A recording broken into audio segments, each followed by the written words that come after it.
Hey everyone, in today's video I'm going to give you the full review for the Huion Kamvas Pro 16 pen display. This is one of two pen displays Huion has released a few weeks ago. The other one is the Kamvas 16. So in this video I'm going to show you the driver functionality and the drawing performance. This video is going to be a bit long. If you want to save some time, you can actually check out the text review that I have already written. The content in the text review and this video review is essentially the same, and if there are any updates to my video review, I will put all that in the text review. Alright, let's see what are the things included. I've actually already made an unboxing video showing these items in great detail. In case you don't want to watch that, let me just go through them very quickly again. This is the data and power cable. This is the power plug. You're supposed to connect this to this and this to your computer and pen display. So these are the cables. Depending on where you are, you can buy the appropriate head for the power plug. This is the pen and the stand. Inside there are 10 replacement nibs and the nib remover. Microfiber cleaning cloth, an artist glove, the warranty card. This card has the download link to where you can download the driver, some stickers for your keyboard, and the quick start guide. The stand is not included. This is sold separately for US $30. I do highly recommend you get a stand. Even if you don't want to get a Huion stand, you can get a laptop stand or other stands. This will help prop up the pen display so that you can draw at a more comfortable angle. So this is the highest angle, and this is the lowest angle. They have strong magnets to keep the metal plates in place. So this is the Kamvas Pro 16 pen display that features a 15.6-inch IPS panel that has pretty good colors. Using my Spider 5 Pro color calibrator, I measured color support up to 96% sRGB, 77% Adobe RGB, and 73% NTSC. Straight out of the box, I can already tell the colors, they look better on this versus the 16 non-Pro. This screen is also brighter. I measured around 180 nits. Of course, this is not going to be as bright compared to desktop monitors, but this is still bright enough to work in a well-lit room. This is brighter again compared to the Kamvas 16 non-Pro. And brightness do affect the color accuracy, so having higher brightness here makes the colors look more vibrant and of course more accurate. This display is laminated, which means there is no gap between the glass drawing surface and the LCD screen beneath. And because there is no gap between the glass and the LCD screen beneath, when drawing it feels very solid. When tapping on the screen, there is no hollow sounding sound. The drawing surface is matte, so it provides some texture when drawing, which is really nice. Compared to glossy surfaces, sometimes when you're drawing, you may hear the squeaky sounds, but here on a matte screen, no such problems. Depending on where you are using the pen display and your light source, you may see the anti-glare coating creating white haze on the display, which is going to affect colors and contrast. But usually when drawing, when viewing it straight on, it's going to look something like this. If you have a light source that is directly behind you, you may still see some slight white haze, but the screen brightness is actually bright enough to remove all the haze, so you can still see the colors and the contrast pretty nicely. This is not a touch screen, so it doesn't support any finger gestures. The only way to interact with this is with the pen. And also, this is not a tablet, this is a monitor, so you do need to connect it to your computer, either Windows or a Mac computer, in order to use this. On the side here, there are 8 physical buttons. Only 6 are customizable, 3 here and 3 here. This button is for the power, and this is for the on-screen menu to change the various color settings such as color temperature, brightness, gamma, and other things. To get into the on-screen menu, you have to press and hold this button. If you're just pressing this button, you're going to switch between these three functions for the touch strip. The buttons have firm feedback and nice tactile feeling when pressed. The overall design of the pen display looks pretty nice, pretty simple, very slick. It's also very thin, thinner than most laptops, I believe. On the back, we have this full metal back and two long strips of rubber to prevent it from moving around on the table. All the edges are beveled and rounded off very nicely. And this is USB-C, so this is reversible. You can reverse it like this. The cable is on the opposite side of the buttons. If you are left-handed, you can rotate the tablet 180 degrees and rotate the orientation using the driver, so that now you have access to the physical buttons on the right side, and the cable here can go up. The graphic connection is through the HDMI port, so if your computer doesn't have this port, you may need to buy an adapter.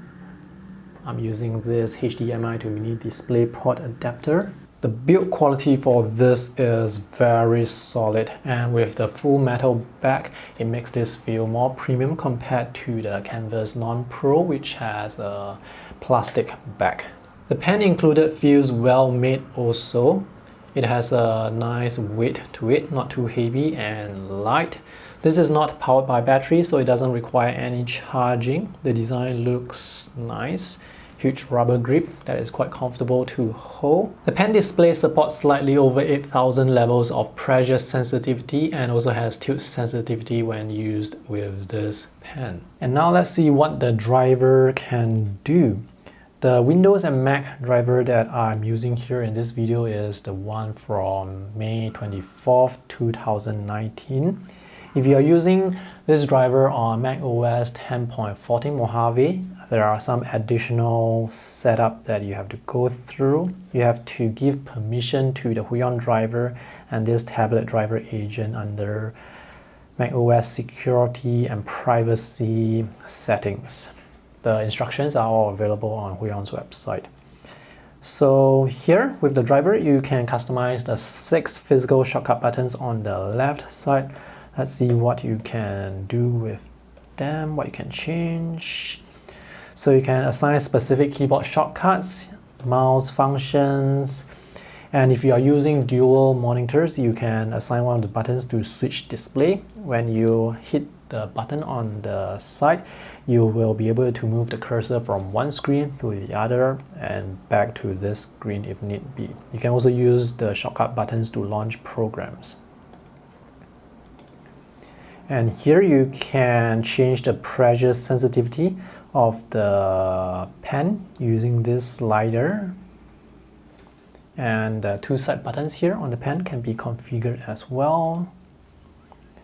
For this part here, work area, this is where you can rotate the orientation of the screen to 180 degrees if you are a left-handed user. And if you need to do more monitor calibration to remove parallax, you can do it here. This pen display has very minimal parallax because there's no gap between the glass and the LCD screen beneath, but the glass still has some thickness, so when the cursor is towards the edges of the screen, you can still see a tiny little gap between the line and the pen tip, so you can do the monitor calibration to remove that tiny little gap. The driver in Windows has essentially the same functionality. And now let me show you the drawing performance. To give you the bottom line up front, the drawing performance is excellent with all the drawing apps that I have tested on both Mac and Windows. I have used Photoshop, Affinity Photo, Clip Studio Paint, Krita, Medibank Paint Pro, and Illustrator. The performance is essentially the same in all this software, so I'm not going to show you all of them. I'm just going to show you Photoshop today. Initial activation force is very low, so you can draw very lightly to get thin lines easily, and press down hard for the thicker lines, and the lines, they taper quite gradually.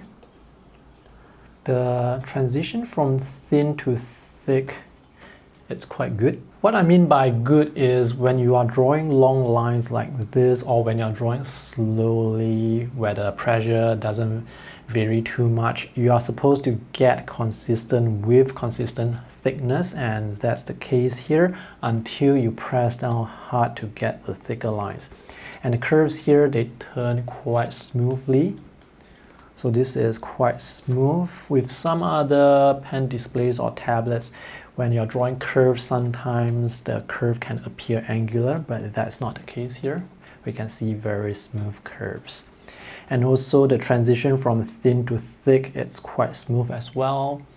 Again, with some other pen displays and tablets that I've tested, sometimes I see that the pressure can change quite drastically, like it can be thin and suddenly becomes thick and then becomes thin again. But here the transition seems to be quite gradual, which is great. The pen is very sensitive.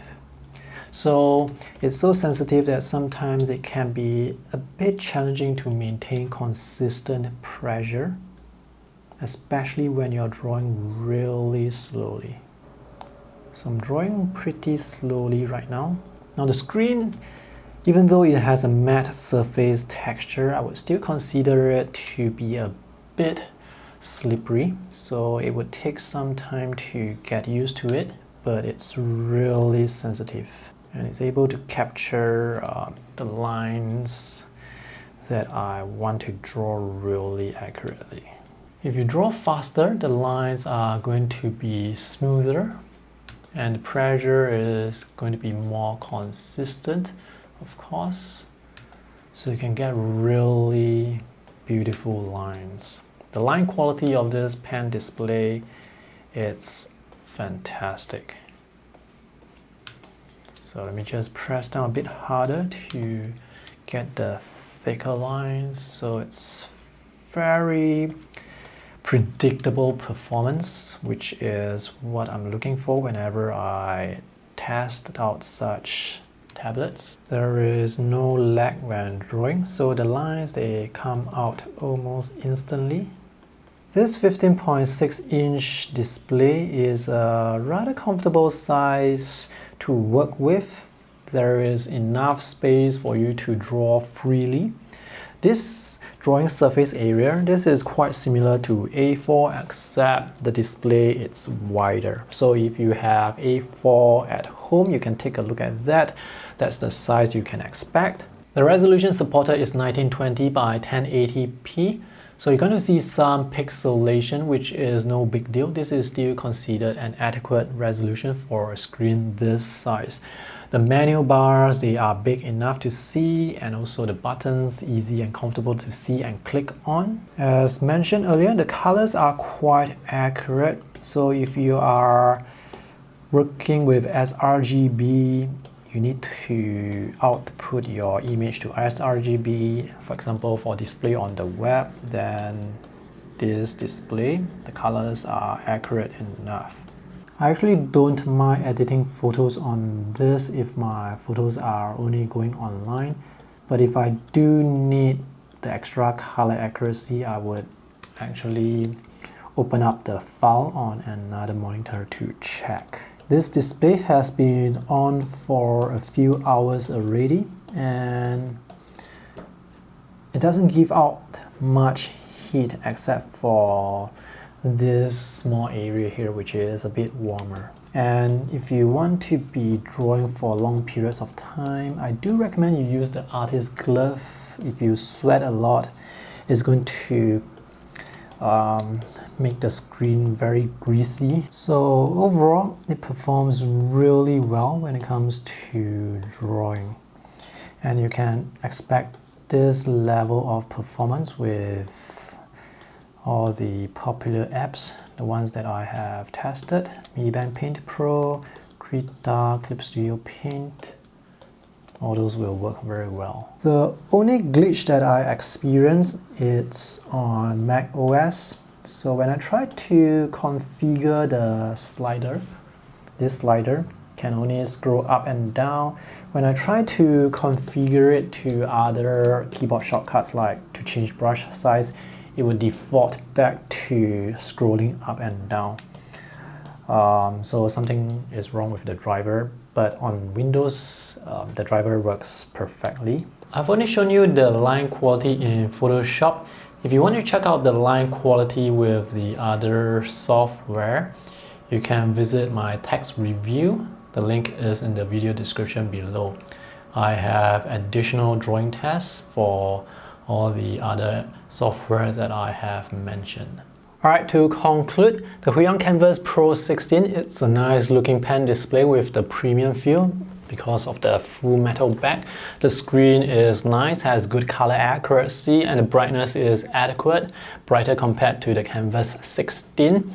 And drawing performance is excellent. I've tested a lot of drawing software. They all work really well with this pen display out of the box without any change to settings, so that's really good.